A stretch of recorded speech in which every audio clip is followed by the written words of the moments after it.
Welcome to the Hey Boomer podcast, the Facebook Live show that inspires boomers to recognize their own strengths and relevance through thought-provoking conversations with extraordinary guests. My name is Wendy Green, and I am your host of Hey Boomer.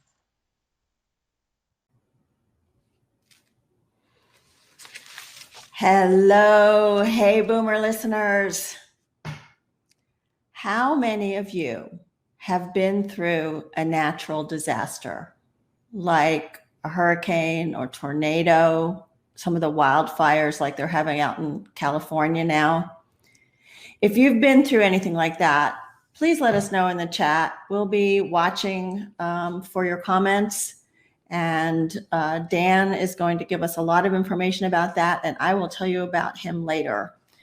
Dan and I actually knew each other in high school, and then we pretty much lost touch after high school. But both of us have been through hurricanes because we grew up in Miami. And fortunately for us, at least I know for me, we didn't have a lot of damage to our homes, but certainly in areas around us in Miami, there have been a lot of very damaging hurricanes. And so we're going to talk about what the Red Cross does right after a natural disaster, but even more so, how do you handle it now in the time of a pandemic? Let me tell you a little bit about Dan first. Dan Halyburton started as a radio DJ in Miami, Florida. He actually started radio playing in high school. And then he has spent his entire career in broadcast radio. He ran stations in Miami, New York, and Dallas, Texas, where he now lives with his wife. He is a member of the Country Radio and Texas Radio Hall of Fame. And after he left radio, Dan became a volunteer with the American Red Cross as a public affairs spokesperson and videographer. He received the Presidential Award for Excellence, given to a person who has demonstrated exceptional performance or service in support of the American Red Cross. Dan has deployed to major disasters around the U.S., most recently to Louisiana after Hurricane Laura. He was also in California when the Paradise fires happened. So we're going to hear about some of that. And I'm seeing some answers to the question about natural disasters. We've had people in tornadoes and earthquakes, hurricanes. Before I bring Dan on, I just want to remind you what we're doing here in Hey Boomer. We are building a community, and we are a community of people that are active and involved and engaged in our community. We want to make a difference. We want to feel relevant. And being part of a community means being part of this conversation. So I have the privilege of talking to these amazing guests that we have each week. And I think that I am very lucky today to have Dan on as a guest. I also want you to be involved in the conversation. So please feel free to comment in the chat box, ask questions, give encouragement, any way that you want to be involved. Just be part of the Hey Boomer community. One more thing before I bring Dan on. A lot of us, since COVID shut down in March, and since we have no idea when this is all going to be over, a lot of us are experiencing a lot of anxiety. And I have been thinking about this and working on this because I experience it too. We all are. So I have decided to offer a 3-week community gathering. We're going to meet once a week, 3 times, and we're going to share about how to deal with this anxiety, how to find that sense of well-being, how to feel more grounded. I will be sending out information each week to prepare for the conversations, and then we'll Zoom together as a community, help each other, support each other. It's going to be an amazing thing. If you are interested in getting more information about that, you can email me. The email address is heyboomer0413@gmail.com. And I really hope that you will be part of that community gathering. It should be so amazing and so supportive. So let me bring Dan on. Hello, Dan Halyburton. Hello, Wendy Green. How are you? I am good. I am so glad to have you on the show. Thank you. It's a pleasure to be on with you. And especially glad, Dan, because at one point you were scheduled, and then you and Christy came down with COVID. We did. And so before we start, first of all, so grateful that you both have recovered, but can you walk us through a little bit what that was like? 1 month of our life disappeared. And it was strange because when you first start to show the symptoms, which are for both of us were dry cough. It's not always the case, but dry cough. We got a message, and then we knew that Christy, through her work, she's a medical social worker, was likely infected through that process and working with either clients or another staffer. Where you're never sure, and does it really matter? It's weird. You're curious to know, but it doesn't really matter how you got it. So when we started showing symptoms, immediately I called my doctor. We did a teledoc visit. They were all over it. They had me come down to take a test immediately, which we got back in just 2.5 days, which was really fast because Christy did one through another resource and it took 13 days. And that doesn't do you any good, right? You already know you're really sick by the 13th day of a test. You don't need a test at that point. So the first day I'm running around, I went and I did my test, which was the brain tickle, as they call it. And then also a chest x-ray. I guess they wanted to get immediately probably a baseline on that. I'm driving around town. I feel fine. It's like there's nothing going on. I feel good. And then about 2 days later, a day and a half, something like that later, then boom, it really hit. And that was a pretty good downhill slide. People ask me a lot of times, well, how would you characterize it? Was it a minor case? Was it moderate? Everybody's so different on it. It was 2 miserable, solid weeks of just awfulness. And the symptoms were different for Christy and I. We both lost our sense of smell and taste, and now is still a little affected. It's strange. I'll get an initial, if I eat something now, it tastes for a while, and then it's like it gets turned off. So, and then somebody asks, well, then do you just quit eating? And it's like, no, unfortunately, I keep eating. The weight loss program. Yeah, no, the COVID has not been good to my waistline. And I don't mean that in a good way, like in a big way. So then it was a good couple of weeks. I would say the difference from flu, and we had a little difference. I had more fever and chills and shivers than she did. She didn't have much fever.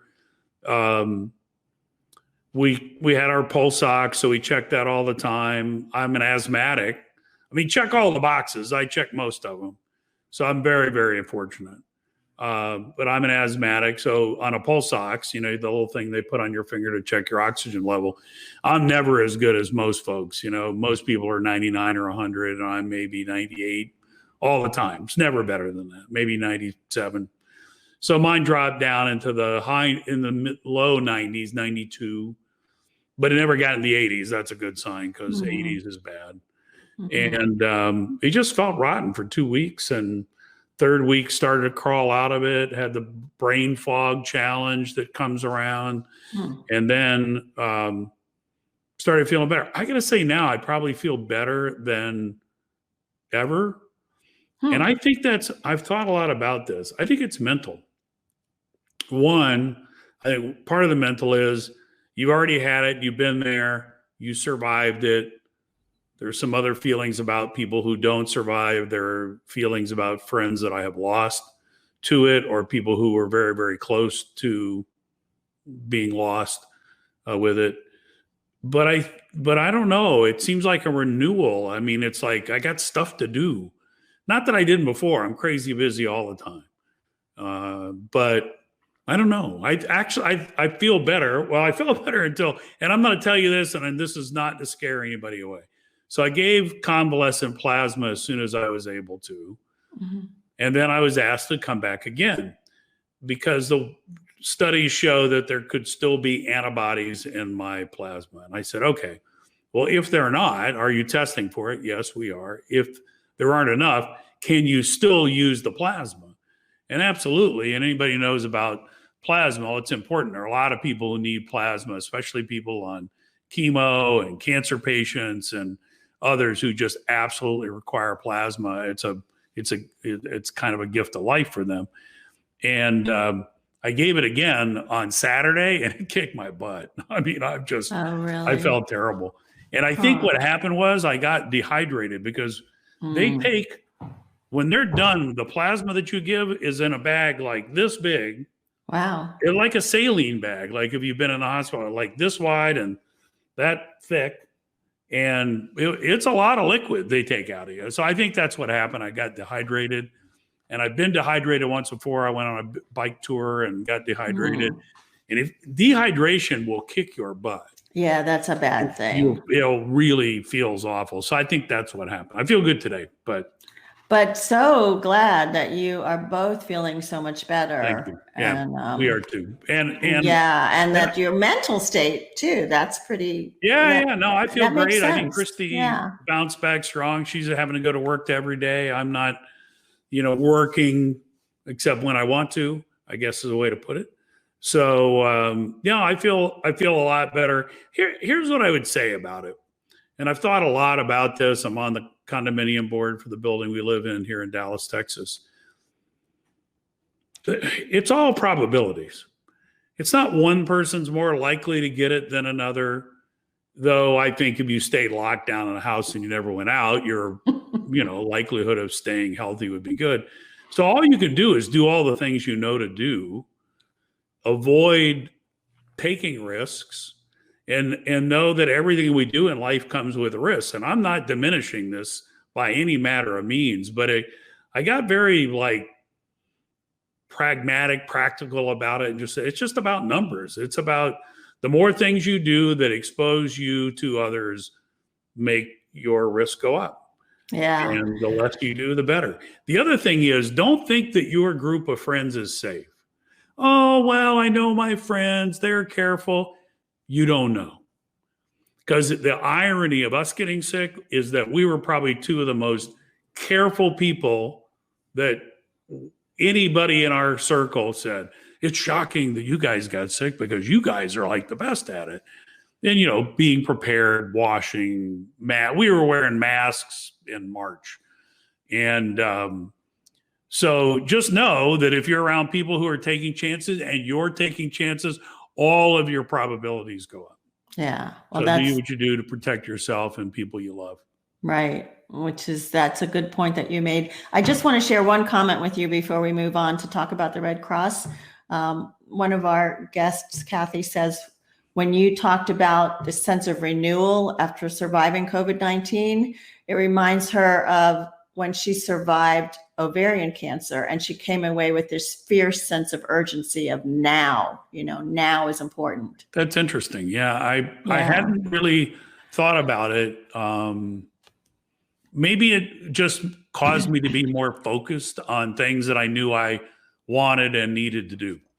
Yeah. Good points. So talk to me about how you got involved in the Red Cross and what part of their mission, because they do a lot of things. Right? They do blood drives and they go to disaster places and they provide food. And so they do a lot of things. What part of their mission really appealed to you? I don't think I knew until I got in there. I knew what the Red Cross did. Growing up in Miami, as you referenced, hurricanes were a part of life. I'm fascinated by weather. It's funny you don't want to say, "Oh, I love hurricanes," because nobody really loves a hurricane. But weather meteorologists are fascinated and intellectually about hurricanes. And one of the things I knew is the way the Red Cross responded to natural disasters. And I have to say, I probably always had a interest in that. I'm not a survivalist. I don't have I've got some standby food, but I don't have a year's worth. I'm not a prepper. But there's something fascinating about that. There's something really interesting about how the world deals with those kind of challenges. So I've always been interested in it. I had been working in the radio business. I stepped away from the day-to-day of that. I was involved in a technology firm that was radio centric. And it did not have the energy or the engagement with my fellow teammates that I had enjoyed in radio. One thing about radio stations, at least for my tenure in the business, is that there were incredible places of energy and interesting people. And, anybody that's if you will, an old timer in the radio business will tell you that what they really love about it is that sense of energy. I would equate it to, they talk about people who like to gamble. Mm-hmm. It isn't the winning, it's the game. And that's kind of what radio's like. It's the energy. And I miss that. And I also felt like when you're working in radio, your stations are often and are doing a lot of things to support the community. And I miss that because there's a sense of value, personal value that comes out of knowing that you've done something to help your fellow man. So that was always really important to me. And, I like to think that and I can tell you without question, I am a humanitarian. I care about my fellow human beings. And so Red Cross gave me that chance. And I was kind of bored, actually. I need something more to do, be engaged in. I thought, well, I'll be on a disaster action team. Those are the folks that go out in the middle of the night to a house fire, an apartment fire, some local disaster, and they're there to render aid to the people who are affected by that disaster. And I said, well, I can do that. I can get up in the middle of the night. I can go, and that would be interesting. And then the person who ran public affairs found out that I was coming to interview for one of those jobs and said, oh, no. He needs to be in our public affairs team. This is a guy that came from radio. I've been in Dallas-Fort Worth radio since 1981 and, was very active in the broadcast community here. So that's really what got me started. I knew about the Red Cross and I was interested in their mission and I was bored. Put the two together, there you go. We got a game on. And it makes sense they would draft you into public affairs because you are such a good speaker and great radio voice. So recently, just recovered from COVID, it's a pandemic and you had this big hurricane that came through Louisiana. So recently you were there on the ground. We have a video. Should we show the video before you tell us more about it? That'd be great. Hi, I'm Dan Halyburton with the American Red Cross in DeRidder, Louisiana. One of the sites that was hard hit by Hurricane Laura. It started down on the Gulf Coast. It came through Lake Charles and right up north through here. Electricity is out everywhere, and that's a real problem. You can't refrigerate your food. You can't cook your food. People need food. And that's what this partnership is all about. We're the site of the Southern Baptist Disaster Relief Organization Emergency Kitchen. Under these tents, they can fix thousands of meals. The Red Cross buys the food, they prepare it, and then we get it out to the people all around southwestern Louisiana that need it most. If you need help, call 1-800-RED-CROSS. Please help by making a donation to redcross.org. And as they say, shot on iPhone. Was it shot on your iPhone? That was all shot on my iPhone and edited on my iPhone. And So, sometimes I've got all kinds of gear, but sometimes you just have to move quickly on something. And so the iPhone, that was shot in 4K. I think that, yeah, I'm pretty sure that was shot in 4K, and but edited and mastered at 1080. So let me tell the audience that you have been kind of my geek squad, giving me advice about lighting I and am a geek. sound and Yeah, I'm a microphones, geek. and yeah. So excuse him for talking about his iPhone video. Yeah. But So I think that it's just cool that the technology that we have in our pockets and our hands and our purses are so amazing. I saw a funny TikTok. So we always think about time travel and what would happen if you went back in time and you brought the people of the past some amazing technology. Well, this one was really funny because it was somebody from 2020 going back to 1990. oh my We gosh. didn't have any of this. There was no streaming. There was no internet. There was kind of. Well, there was There was internet. no iPhones. Yeah. And it was funny. It just this short little comedy bit on TikTok explaining, well, it's really cool. Now you have this phone in your pocket. Well, why? I got a phone at my house. You're right. Don't you have a phone at your house? It just went back and forth with the comparisons. And That's the guy pretty said, cute. and finally at the end it says, what do you think of 2020? He said, you won't like it. That was the end of the bit. Yeah, 2020 is not the year you want to come back to. No. Yeah. So you got to Louisiana. It's a pandemic. So many houses destroyed. How does the Red Cross deal with trying to find housing and get food to these people, finding the people? How does that work? Well, it's really challenging. The nature of the hurricane in that part of Louisiana, while there were certainly houses that were impacted by the storm, the big problem was the electrical grid. But by the time the winds got there, they weren't sustained and long enough to cause the kind of damage that you'll see with hurricanes, especially in Florida, where you got high category, lots of wind, and just relentless, and it just sits there and churns and tears things up. So you lost a lot of big trees. If a big tree hits your house, that's a problem, but mostly it was a power issue.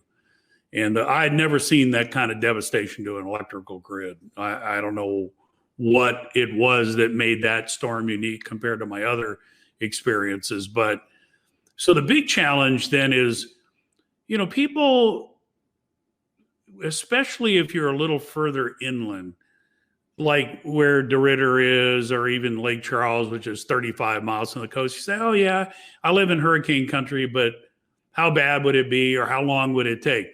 Well, it took a long time, because I was there a week and there were still long lines at fast food places to get food because people didn't have any power.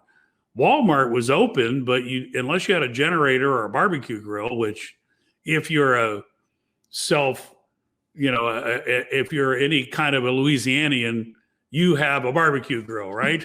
So, you could do some barbecue work, but then you got to keep the food cold. And ice is like an incredible premium during a disaster.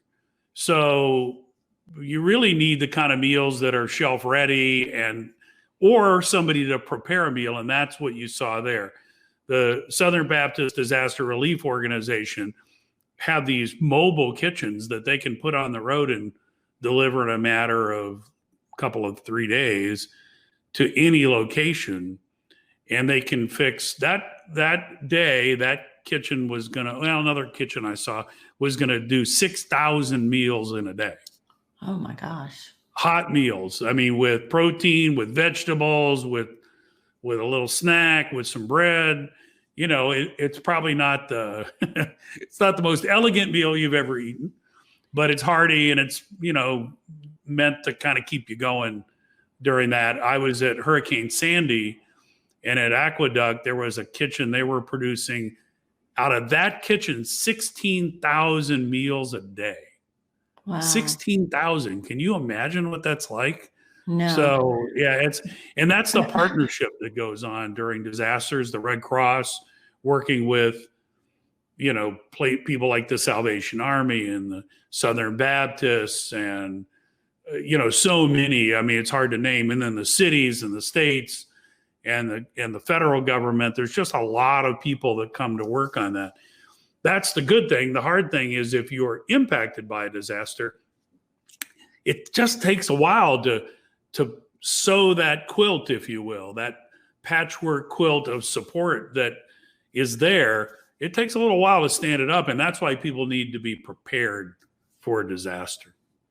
So, all of these people that lost homes and your team that went down there, I mean, where do they stay? We've got all this social distancing now. And that's really a challenge. So the strange news of COVID-19 is that it means that you don't want to put people together unless you have to in a congregate or a group shelter. COVID-19 also hammered travel. So there are lots and lots and lots of empty hotel rooms. So the one caused two problems, but one of the solutions is that through state and federal money, they were able to put people into hotels. But if you can't put them in a hotel that doesn't have power. Well, yeah, I was going to ask. So today there are evacuees from Louisiana in the Dallas-Fort Worth. There are 7,000 evacuees living in Dallas-Fort Worth right now, staying in hotel rooms.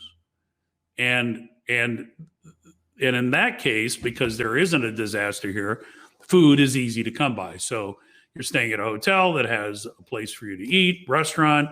If you got here, you almost certainly have your car. And the most people who came left early enough that they brought their cars. By the way, if somebody tells you to get out, listen and get out.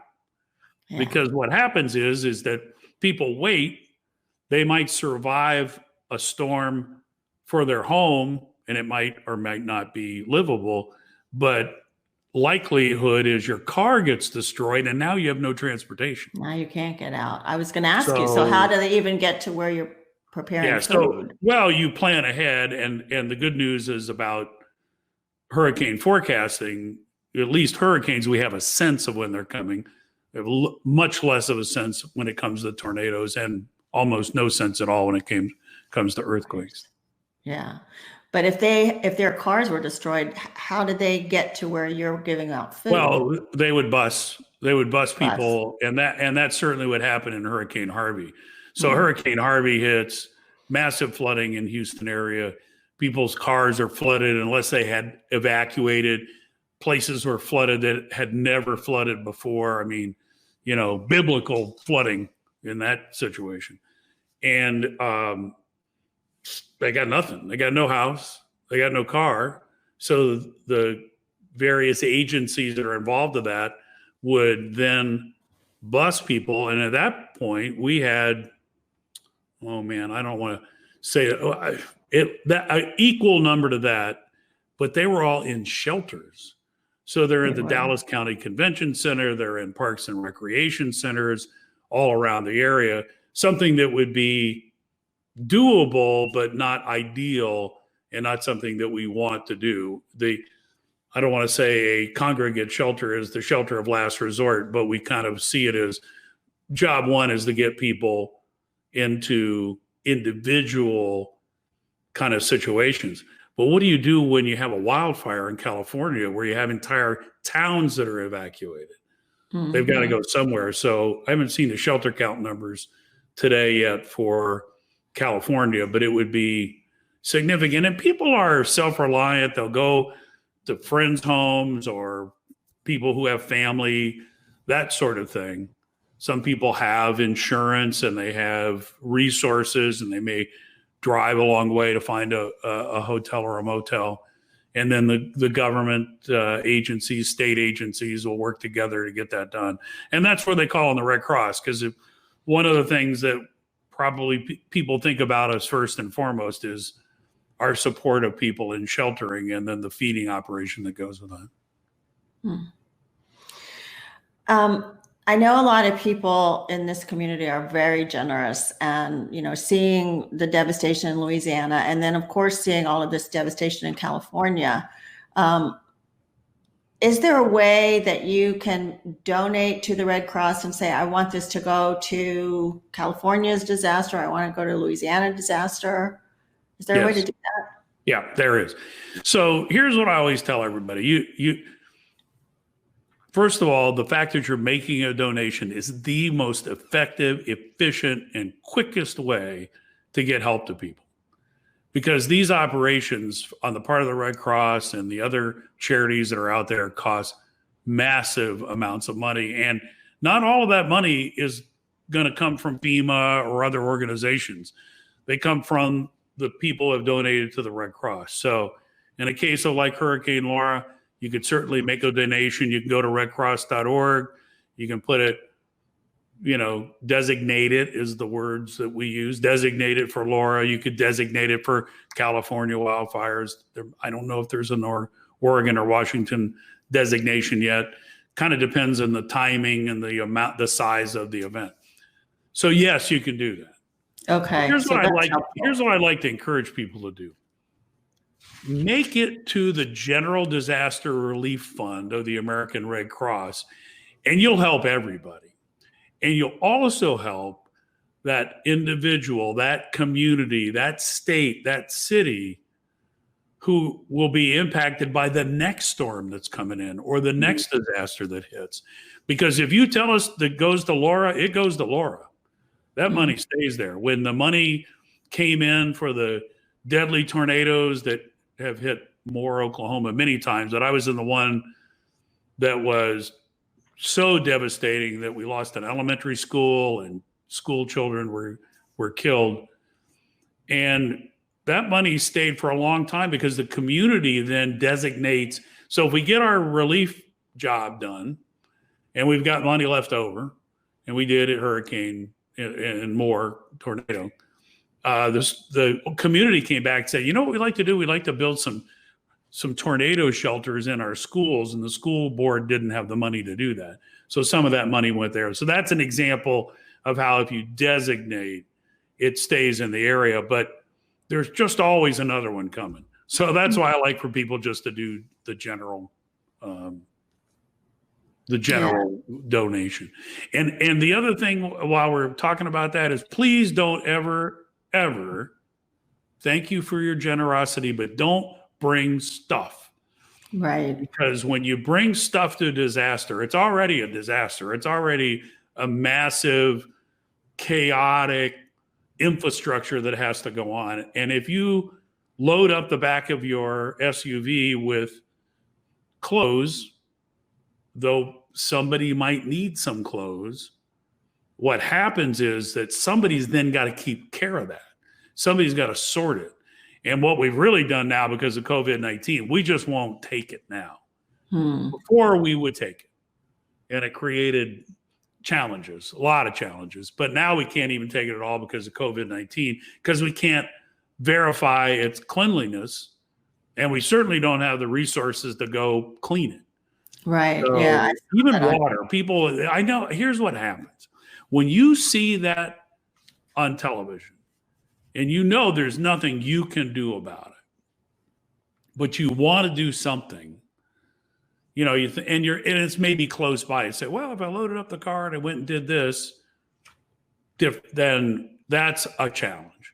Now, if you have a special skill, I met a guy in a tornado here in Texas, and he was not able to really get around that well, but he couldn't walk. I walked into him. He had a sign on the side of his van. And I said, well, what do you do? And he said, I sharpen chainsaws.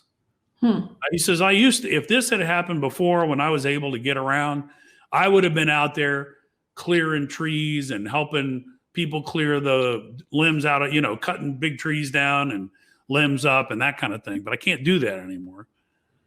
So now what I can do is I can sharpen saws. And wow, That's, That's all. you know, so if for free, he's out there sharpening up chainsaws.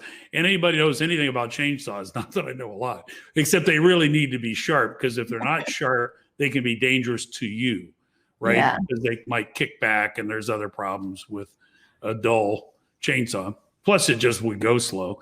So that I just thought, it's amazing what people will do to help one another during a disaster. People Sometimes do. they'll help other people before they even help themselves. Yeah. Yeah. I wanted to show the video you have from the Paradise Fire. We've talked a lot about the hurricanes, but the fires are certainly going on. So Yes, I'd like they are. to show that, because this is a very moving story.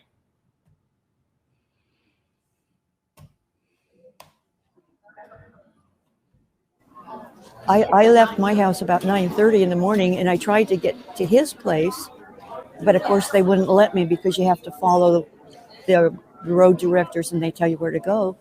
So, but at that point, there's fire all around you, and the embers are falling, and I don't know where I'm going because it's in the morning, but it's dark. So I ended up way out of town. And I don't drive a lot, and I don't like to drive, but here I am, and I had to. So I just went where the car took me.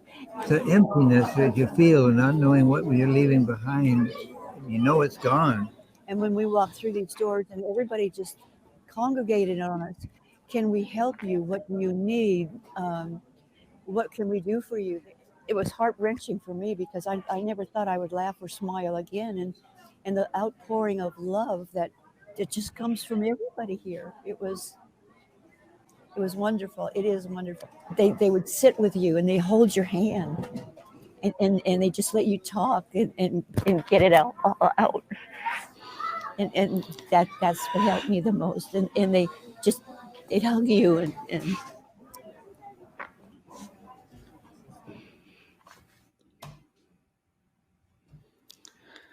So that there's a lot of people going through that now. Yes. In California and Oregon. And what do you hear from there, and how do they deal with that right now? Well, it's hard. My videos make me cry. I never make videos with the idea that I want to make somebody cry. I really don't. And I cry really easy. I cry at stop signs. I cry easy. And when I every time I hear that, and it's one of my favorite videos. I did that with another co-creator, Michael Delpier, in New York City. We were assigned out there, and those two were just so delightful and so real, and her emotions. They, just to add to that story, they were in different places when the fire hit Paradise. And if you go look at a map, Paradise is at the top of 3 roads that go up to up the mountain, and then they stop. And there's one little crossroad that goes across. There's only 3 ways off that mountain, just 3. And they had gone to different areas when the evacuation began and the fire hit. And it was like a freight train, is what people say, in both the sound of it and the speed of it. And somehow then they got separated, and they didn't have their phones. They didn't know how to get a hold of one another. She ended up in a McDonald's in another town. I don't know which one. And she found a police officer, and she said, I live in Paradise, and I've lost my chip.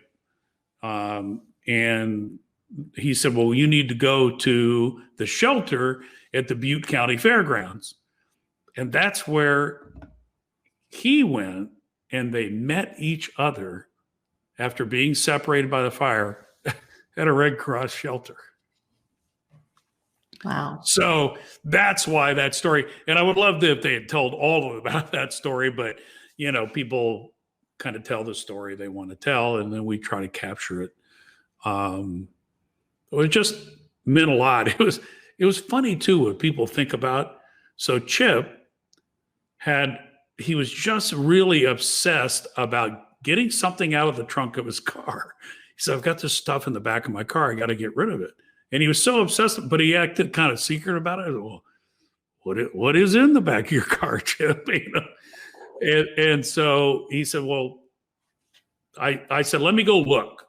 He said, I'm trying to get people to help me throw this stuff out of the back of my trunk, and I can't because we got to get all of our stuff, because she had some things and he had some things, and they had 2 cars, and they had to do all the logistics with family. And so I went in and looked at the car. It was just junk. It was an 8-track player and a bunch of old crazy stuff. And he said, I was going to the dump. I was on my way to the dump with his stuff to get rid of it the day of the fire.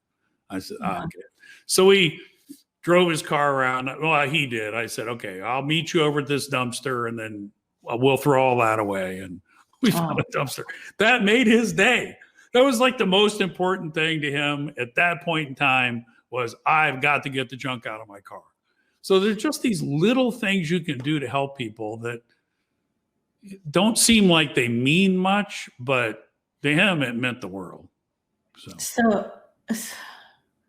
So, I mean, I think it's obvious that this has had a huge impact on you being there. Can you expound on that a little bit? Like how has this changed your life? What has been the impact of being the Red Cross volunteer? I liked myself fine, but I really like myself when I help people.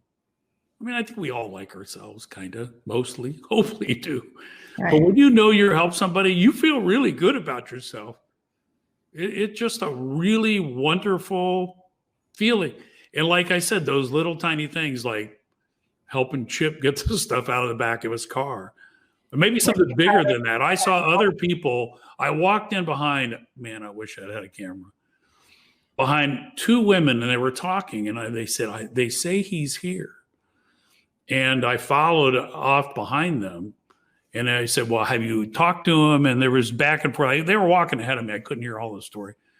And I watched them find their father at a Red Cross shelter. Several days after that, we drove up the mountain to Paradise. And I had never seen anything quite like it. I'd seen another wildfire that impacted a neighborhood, and that was pretty shocking. But there was something different about this. Kind of a mountain community, and little houses and things kind of scattered in the giant pine trees, which, by the way, most of those big ones survive. You know, it's a fast moving fire, and some will die, but a lot of the really big trees stay intact. The little stuff is gone. Houses are gone. Cars melt. The wheels of cars melt down and will run down a concrete driveway in little rivulets of metal, and then collect in a flat piece of slag at the bottom of the driveway. Engine blocks will melt from the heat of the fire. And I've seen that, you know, the wheels, the mag wheels, like somebody who have aluminum mag wheels on a car, will melt and just turn into strange, you know, bizarre sculptures of aluminum. But so seeing all that and seeing how people survive and just being a little part, and I mean just a little part, I'm just a team member. I'm not a first responder. I'm not pulling people out of houses that are on fire. God bless those men and women who do that. I come after the place is frankly safe. They won't send us into a dangerous situation. But once a place is safe, then we can help. And that's why we help so many people who evacuate, because they go away from the danger. The really brave people are in the middle of that danger. So being part of that team, there isn't really a much better feeling, because you're seeing what you do and seeing the good that it brings face to face. People Yeah. saying thank you. And also some people being really mad at you. Why would they be mad at you? Because something isn't, because their lives have been turned upside down. Oh, so They they're just, may have lost everything. yeah, so they're just mad, And upset. they're just mad and they're angry and they're frustrated and they're living in a shelter.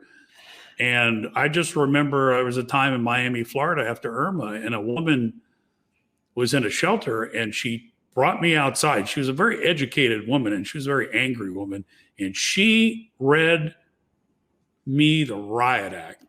And I don't know why me, I didn't do anything wrong, but the Red Cross was running the shelter. She wasn't happy. It's not nobody wants to be there. We make it the best we can make it. We find little interesting ways to make it go a little better. We celebrate people's birthdays and have birthday parties and, celebrate with ice cream and little things. Because the people who run those shelters really are dedicated. Yeah. They're volunteers. They do everything to the best of their ability. Sometimes they don't do it right. Sometimes people mess up. It's a disaster. It's a disaster. It's right? a disaster. And so I've been dressed down, got an earful. One of the things that when you do public affairs, one, we wear this nice black vest with logos on it, and it looks really good. It's made to look good on camera, right? But it also makes you look kind of like you're the boss, which you're not. And you're standing there with nothing to do. And sometimes you have a clipboard, because in the clipboard you have the photo releases that you need. So you stand around with a black vest on with logos and a clipboard, somebody will think you're the boss. And they say, including Red Cross people, they'll walk up and say, well, so we've got this issue over here. We were thinking that we'd like to move this stuff from this point to that point. They'll go, whoa. I'm not the boss. Yeah. I'm just public affairs. I take pictures. But that, so just I make light of it because it's fun in an odd way to say that, the sense of working together is something that makes human beings feel good about one another to accomplish something, whether it's a football team or a soccer or a badminton, or a Red Cross team. Or all Red teams. Cross or Rotary or whatever. Yeah. So it makes you feel good about yourself to be part of that team. I always tell people it's an honor to be part of it.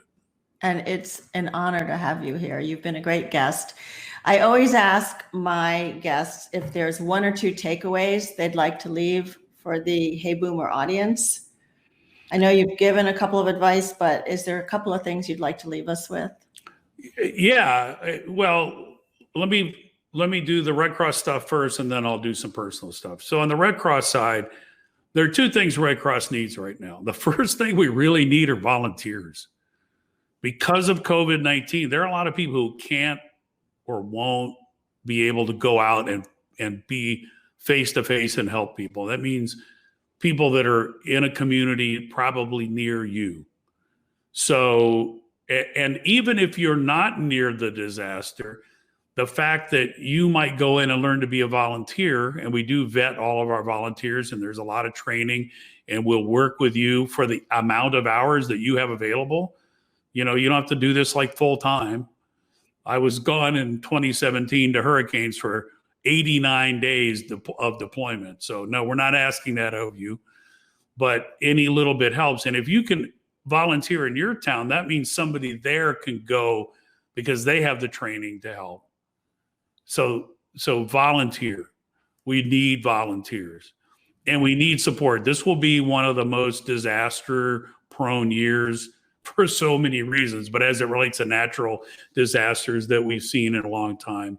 You've heard the comments about California and the historic levels that are happening there. And we've got 5 more tropical disturbances or, investigation areas that are lined up out in the Atlantic that are going to come this way too.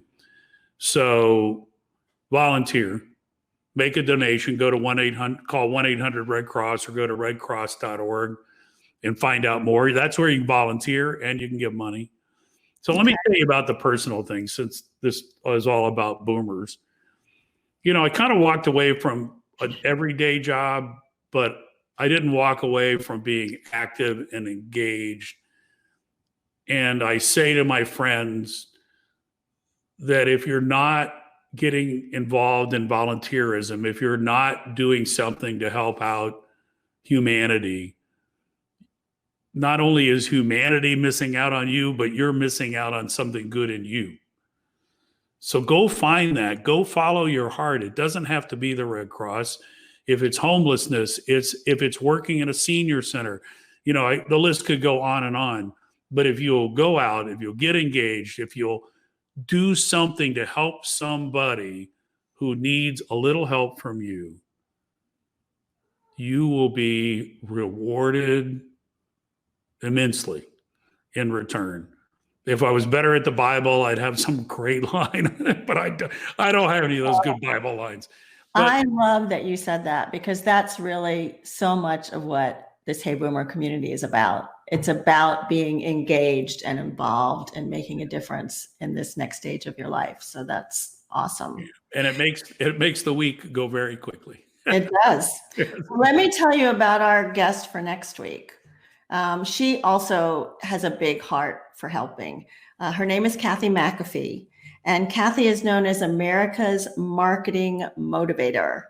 And she's going to talk to our Boomer community about branding yourself in this next act of your life, right? So most of us think about branding when we're still working, but it's really such an exercise in self-exploration and self-confidence as you start to think through all that you are and all that you still have to give.